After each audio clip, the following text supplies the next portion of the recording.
दोस्तों नमस्कार, आप सभी का एक बार फिर से स्वागत है। दोस्तों आज जैसा कि आपको पता होगा कि टीजीटी 2016 से संबंधित केस का आज कोर्ट में हियरिंग हुआ और बहस भी हुआ, काफ़ी लंबा हुआ। तो उस बहस में आज हम लोग समझने का प्रयास करते हैं कि आखिर क्या-क्या बातें आई और जज साहब के द्वारा क्या निर्देश दिया गया, इन सभी बातों का आज हम लोग यहाँ ऑर्डर कॉपी में विश्लेषण करते हैं। चूँकि आज ही हियरिंग था और ऑर्डर कॉपी भी आज ही आ गया बहुत जल्द, इसलिए आइए समझते हैं इस ऑर्डर को कि क्या है इस ऑर्डर कॉपी में।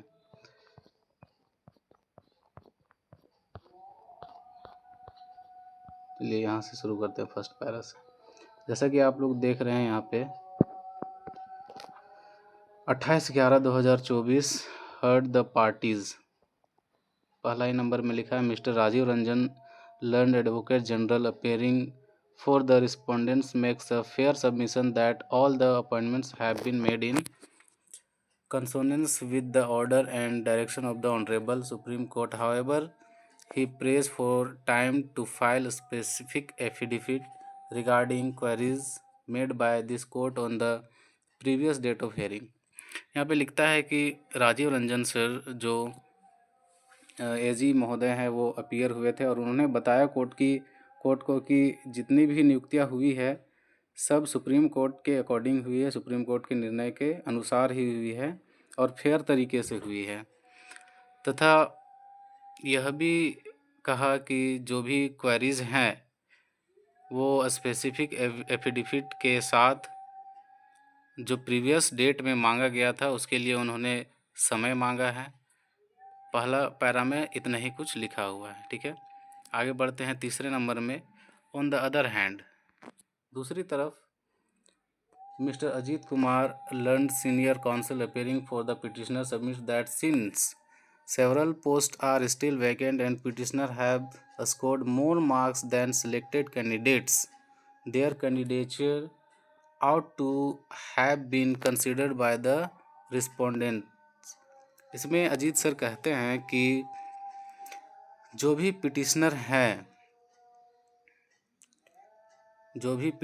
हैं उन्होंने मोर मार्क्स यानी अधिक मार्क्स लाया है सिलेक्टेड कैंडिडेट से, जो सिलेक्ट हो चुके हैं उनसे अधिक मार्क्स लाया है। और जहाँ तक कि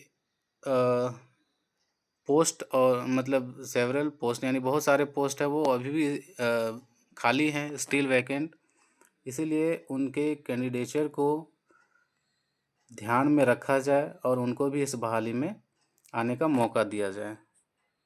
Learned senior counsel further argues that even the cutoff marks has not been fixed।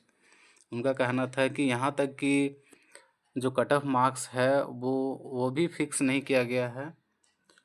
As per the order and direction of the honourable Supreme Court के आदेशानुसार जो कट ऑफ मार्क्स है वो फिक्स नहीं किया गया है, उनमें गड़बड़ियाँ हैं, उनका कहना था। It has also been argued that figures given by the respondent state regarding protected candidates are not in consonance with the order and direction of the Honorable Supreme Court, and as such उनका कहना था कि जो protected candidate हैं यानी कि जिनको संरक्षित माना गया था, पहले आपको याद होगा कि 2/8/2022 इस डेट से पहले जिन लोगों को प्रोटेक्टेड माना गया था, यानी 13/11 वाला मैटर यहाँ पे आता है कि 13 जिला के जितने भी कैंडिडेट्स हैं उनको प्रोटेक्टेड माना गया था। तो यही कहना था उनका भी, अजीत सर का, कि जितने भी कैंडिडेट प्रोटेक्टेड हैं वो सुप्रीम कोर्ट के आदेशानुसार या उनके अनुरूप नहीं है। Same needs rectification। It has been further argued that the appointments be made strictly in consonance with the order and direction of the Honorable Supreme Court। उनका कहना था कि जो भी अपॉइंटमेंट है उसको स्ट्रिक्टली सुप्रीम कोर्ट के आदेशानुसार पालन किया जाना चाहिए, relying on the judgment rendered by the honourable apex court dated 2/8/2022, यानी कि 2/8/2022 का जो ऑनरेबल सुप्रीम कोर्ट का आदेश था उसके अनुरूप बहाली की जानी चाहिए। उसके बाद आगे क्या लिखता है, learned senior counsel submits that only in scheduled districts. वही बात यहाँ पे आ रही है कि जो शेड्यूल्ड डिस्ट्रिक्ट था, the appointments already made up to 2/8/2022 have been protected. कहता है कि 2/8/2022 के ऑर्डर के अनुसार उनको प्रोटेक्टेड माना गया था, and those appointments after 2/8/2022 can not be said to be protected. यानी कि 2/8/2022 के बाद जो भी अपॉइंटमेंट हुई है उनको प्रोटेक्टेड नहीं माना जा सकता है। ये अजीत सर का यहाँ पे दलील था। उसके बाद चौथा नंबर में हम लोग देखते हैं मिस्टर राजीव नंदा सर, जो सुप्रीम कोर्ट के सीनियर एडवोकेट हैं, वो भी प्रेजेंट थे। उन्होंने कहा कि learned senior counsel appearing for the petitioners, यानी कि Rajiv Nanda sir senior advocate petitioner की तरफ से उपस्थित थे। उन्होंने सबमिट किया that since the petitioner have qualified and are possessing requisite qualification to be appointed as trained graduate teacher, and also in view of the fact that the matter has been kept pending for long years since 2016-17। उनका कहना था कि जो भी petitioners हैं वो qualified हैं और वो बहाली के लिए, टीजीटी के बहाली के लिए योग्य हैं, और चूंकि 2016-17 से ये प्रक्रिया चल रही है, बहुत लंबे समय तक पेंडिंग रहा है, इसलिए they have become over age, वो ओवर एज हो चुके हैं, उनका उम्र बीत चुका है। Their candidature should be considered as many vacancies are still available.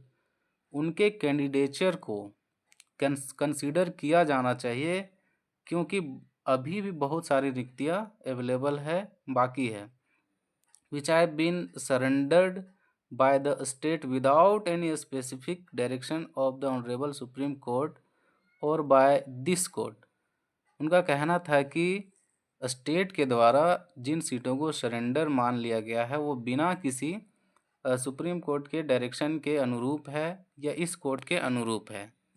उसके बाद 5वें नंबर में हम लोग देखते हैं, having heard the parties at length across the bar. मतलब सबको सुनने के बाद यहाँ पे जज साहब का जो ऑर्डर है वो आता है कि this court is of the view that suffice it would be if a direction is given to the respective counsel including the learned advocate general to file specific affidavit meeting out the queries made by this court.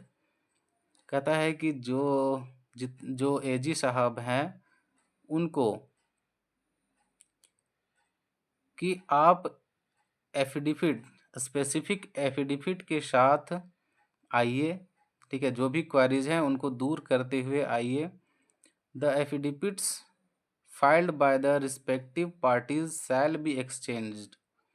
यानी कि जो भी parties है वो उनके साथ जो आपका स्पेसिफिक एफिडेविट होगा उनको एक्सचेंज करते हुए, if required reply to that effect be also filed, parties are at liberty to file written notes of arguments। यानी जो भी arguments होंगे उनको रिटेन में फाइल करने की लिबर्टी दी गई है। The affidavits be filed and exchange before 10/12/2024। यानी कि 10 दिसंबर से पहले इसको एक्सचेंज कर लिया जाना है। जज साहब का ये ऑर्डर आता है।